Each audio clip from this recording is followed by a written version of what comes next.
بسم اللہ الرحمن الرحیم۔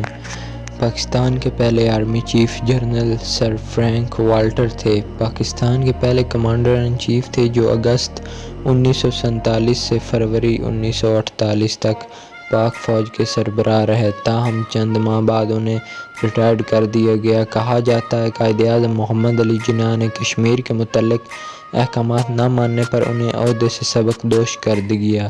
اس کے بعد جنرل سر ڈک سیلڈیو گریسی فروری 1948 سے جنوری 1951 تک پاک فوج کے سربراہ رہے۔ وہ پاکستان کے آخری برطانوی چیف آف آرمی اسٹاف تھے۔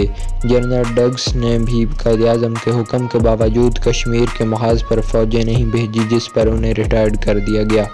فیلڈ مارشل ایوب خان پاکستان کے پہلے مقامی اور مسلمان فوجی سربراہ تھے جو جنوری 1951 سے لے کر اکتوبر 1958 تک اس عہدے پر رہے۔ بعد ازاں صدر بنے اور وہ پاکستان کے واحد فیلڈ مارشل بھی ہیں۔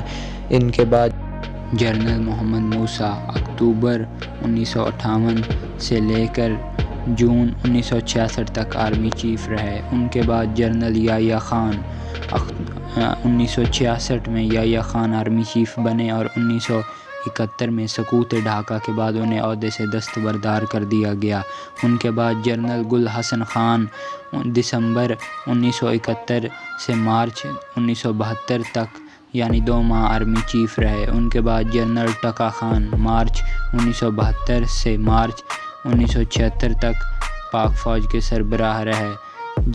ان کے بعد جنرل ضیاء الحق 1976 سے اپنی وفات یعنی 17 اگست 1988 تک چیف آف آرمی اسٹاف رہے۔ جنرل مرزا اسلم بیگ 1988 میں جنرل ضیاء الحق کے طیارہ حادثے کے بعد سے لے کر 1991 تک General Mirza Aslam Beg chief of army staff رہے۔ جنرل آصف نواز جنجوعہ اگست 1991 سے لے کر جنوری 1993 تک رہے۔ ان کے بعد جنرل عبدالواحد ککڑ جنوری 1993 سے لے کے جنوری 1996 تک پاک فوج کی قیادت ان کے ہاتھ میں رہی۔ ان کے بعد جنرل جہانگیر کرامت بے نظیر نے جنوری 1996 میں جنرل جہانگیر کرامت کو چیف آف آرمی اسٹاف مقرر کیا اور 1998 میں جنرل جہانگیر کرامت کو عہدے سے ہٹا دیا گیا۔ ان کے بعد جنرل پرویز مشرف میاں نواز شریف نے اگست 1998 میں